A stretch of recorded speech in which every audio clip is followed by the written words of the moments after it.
Let me tell you, this is historical. It has not started with President Uhuru. And I was the first person to go back to your clips to advise the deputy president to have a minute with the retired president, President Daniel Toroitich Arap Moi, so that Moi would have given him a lecture of 5 minutes as per how he ascended to power when he was a vice president. He's the only first vice president in the Republic of Kenya to ascend to power after the death of our founding father, Mzee Jomo Kenyatta. And Moi knew, even if he was representing President Jomo Kenyatta in all OAU meetings in Africa, Kenyatta used not to fly, Kenyatta used not to go out. But when he comes back, and Mzee Kenyatta is at Thingirawa Iregi Nakuru, with the former provincial police officer Mungai, the director of CID Mr. Nderi, and Mbiu Mwana wa Koinange, and Mungai, who was the foreign affairs minister, President Moi would not be allowed to go there. He stopped at the door at the first gate and he goes home. The following day, he could not complain to Kenyatta that your people chased me away. He went, he removed his pencil, he counted years of the old man and his, and then he persevered. Until when he finished his term, when his time of ascending to power came. When he was introducing him in any rally, he could hardly take 2 minutes. He says, Your Excellency, this is your meeting. I'm only 2 minutes, address your people. But you are my deputy in a public rally. You want to articulate government policies. You want to go and preside over functions of government, opening up of roads, as if you are the head of, and the head of state is there. Even mentioning the cost of road A to B will cost. Who is leading? We don't have 2 presidents. You wouldn't be happy even if you are self in that seat.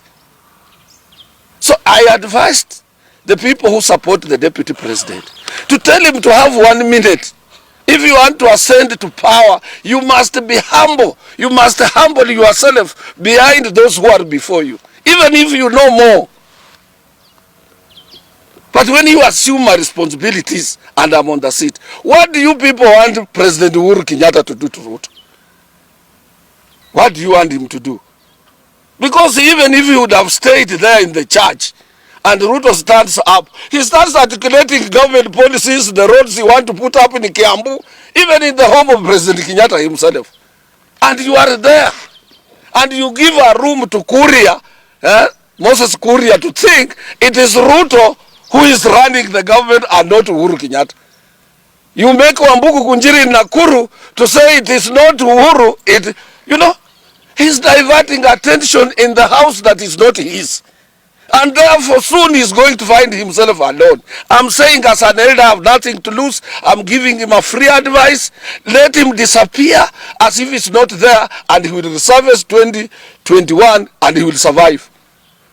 But if he wants to be every place where President Kenyatta is, to go to the church, if you are a sinner, even if you went to Catholic church where I go 1,000 times, you will remain a sinner. You will not wash away your sins. Tell him to humble himself. And Ruto harbors hate. Let him try to consult these people, talk slowly, not without hate. I'm giving him a free advice. If you are recording, send this thing to him. He will survive. But if he goes the way he's going, he's not going to survive at all. And he should not say we did not warn him.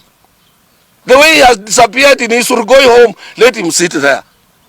Who is he receiving delegates on behalf of government, and President Uhuru Kenyatta is alone with Margaret in the house? Say that sense. And he's the head of state. I can't allow it, even if it was myself. I would say yes. So wewe umesema ni president. Haya, chukua hiyo serikali sasa. And we don't get it. Kibaki aliwacha that shield that protects, a symbol of protection of Kenya, ile upanga, in the hands of only one man. That is Uhuru Muigai Kenyatta. Let somebody tell Ruto, this is free advice. I'm elder. Ruto was born 1966, June or July, when I was leaving Form 4. And in the following year, I started working when he was less than 1 year, on 2nd of June 1967. His elder sisters are the one who are supposed to be my girlfriends. Who would have been my girlfriends? His elder sisters, or cousins rather. Because he didn't know what was going around.